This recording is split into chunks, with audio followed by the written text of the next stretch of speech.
بسم اللہ الرحمن الرحیم۔ جب انسان مر جاتا ہے تو قبر میں اس کی پہلی رات کیسی گزرے گی اور اس کے ساتھ کیسا سلوک ہوگا، آج کی اس ویڈیو میں آپ کو قبر میں پہلی رات کے بارے میں بتایا جائے گا۔ موت ایک ایسی حقیقت ہے جس پر ہر شخص یہ یقین رکھتا ہے کہ اس سے دو چار ہونا اور اس کا تلخ جام پینا ضروری ہے۔ یہ یقین ہر قسم کے کھٹکے اور شبہ سے بالاتر ہے، کیونکہ جب سے دنیا قائم ہے کسی نفس و جان نے موت سے چھٹکارا نہیں پایا ہے۔ کسی بھی جاندار کے جسم سے روح نکلنے اور جدا ہونے کا نام موت ہے۔ ہر انسان خواہ کسی مذہب سے وابستہ ہو یا نہ ہو، اللہ یا غیر اللہ کو معبود مانتا ہو یا نہ مانتا ہو، اس حقیقت کو ضرور تسلیم کرتا ہے کہ اس کی دنیاوی زندگی عارضی و فانی ہے۔ حضرت علی رضی اللہ تعالی عنہ کی خدمت میں ایک شخص حاضر ہوا اور پوچھنے لگا کہ اے امام علی، قبر میں انسان کی پہلی رات کیسی گزرتی ہے؟ تو حضرت علی رضی اللہ تعالی عنہ نے فرمایا کہ میں نے اللہ کے رسول اللہ صلی اللہ علیہ وسلم سے سنا کہ انسان کی سب سے مشکل رات قبر کی پہلی رات ہوتی ہے۔ جب دوسرے انسان، اس کے دوست، عزیز و اقارب، رشتہ دار اسے دفنا کے چھوڑ کر چلے جاتے ہیں تو وہ انسان روتا رہتا ہے۔ ہر ایک دوست کے پاس آتا ہے اور اسے روکنے کی کوشش کرتا ہے کہ مجھے چھوڑ کر نہ جاؤ، لیکن افسوس اس کی آواز کوئی نہیں سنتا۔ حضرت ابو سعید رضی اللہ تعالی عنہ سے روایت ہے، حضور اکرم صلی اللہ علیہ وسلم نے فرمایا، لوگوں اپنی موت کو یاد کیا کرو۔ قبر ہر دن اپنے مردوں سے اعلان کرتی ہے کہ میں غربت اور تنہائی کا گھر ہوں، کیڑے مکوڑوں کا گھر ہوں، مٹی کا ڈھیر ہوں۔ جب مومن کو دفن کیا جاتا ہے تو قبر اسے مرحبا کہہ کر خوشخبری دیتی ہے کہ میری پشت پر چلنے والوں میں سے تو بڑا محبوب تھا، آج میں تیری ہو گئی اور تو میرے پاس آ گیا، آج میرا احسان دیکھ۔ یہ کہہ کر قبر کشادہ ہو جاتی ہے اور جنت کا دروازہ کھول دیا جاتا ہے، جہاں سے اس کو تازہ ہوا آتی ہے۔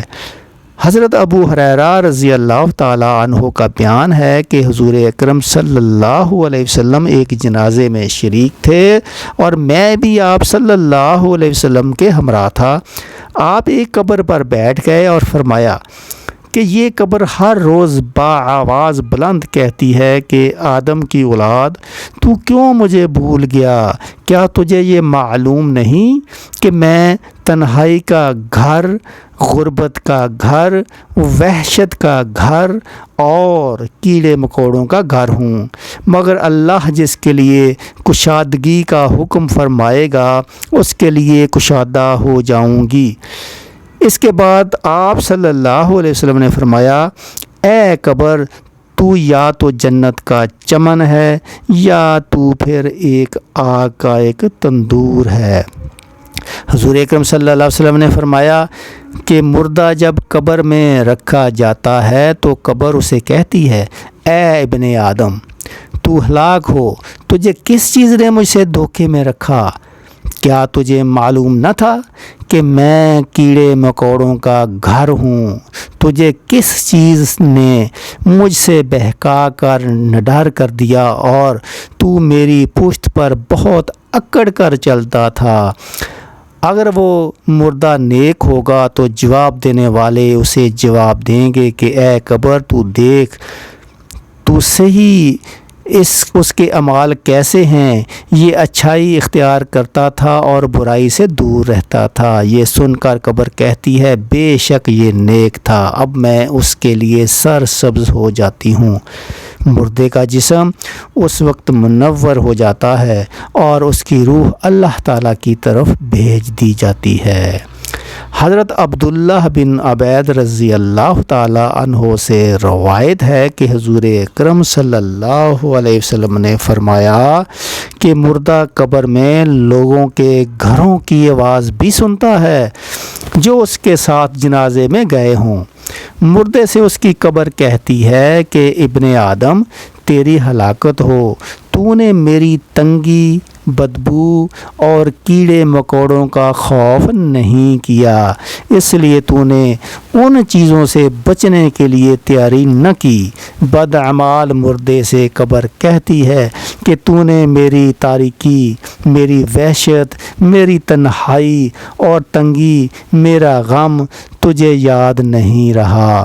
اس کے بعد قبر اس کو جکڑ لیتی ہے اور فرشتے اس کو ہتھوڑوں سے ایسے مارتے ہیں کہ اس کی پسلیاں ادھر کی ادھر ہو جاتی ہیں، پھر دوزخ کی کھڑکی اس پر کھول دی جاتی ہے اور وہ مردہ حشر تک اس عذاب میں مبتلا رہتا ہے۔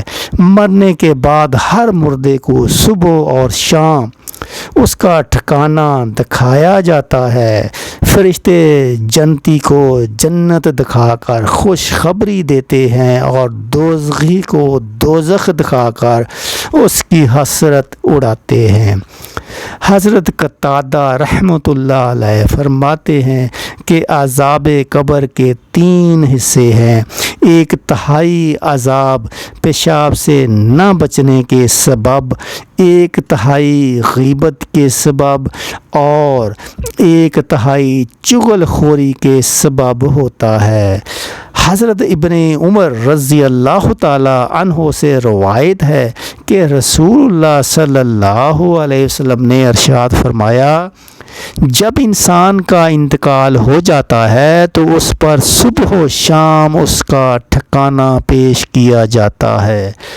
اگر وہ اہل جنت میں سے ہے تو جنت والوں کا مقام، اور اگر اہل جہنم میں سے ہے تو جہنم والوں کا مقام اس کو دکھایا جاتا ہے۔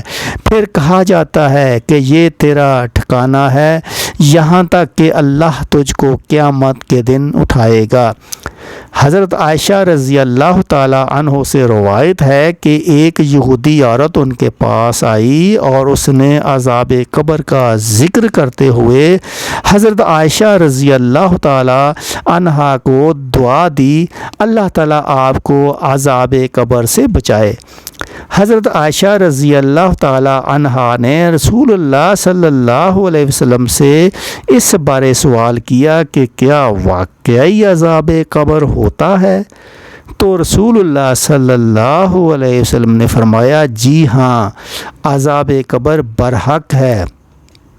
حضرت عائشہ رضی اللہ تعالی عنہا فرماتی ہیں، اس کے بعد میں نے رسول اللہ صلی اللہ علیہ وسلم کو ہمیشہ دیکھا کہ ہر نماز میں آپ صلی اللہ علیہ وسلم عذاب قبر سے پناہ مانگتے تھے۔ سیدنا ابو سعید خدری سیدنا زید بن ثابت رضی اللہ تعالی عنہ سے روایت کرتے ہیں کہ انہوں نے فرمایا، ہم قبیلہ بنو نجار کے ایک باغ میں نبی اکرم صلی اللہ علیہ وسلم کے ساتھ تھے اور آپ صلی اللہ علیہ وسلم خچر پر سوار تھے۔ اچانک وہ خچر اس طرح بتکا کہ نبی اکرم صلی اللہ علیہ وسلم کو گرا دیتا۔ وہاں دیکھا تو 4، 5 یا 6 قبریں تھیں۔ ارشاد فرمایا، ان قبر والوں کو کون جانتا ہے؟ ایک شخص نے کہا، میں جانتا ہوں۔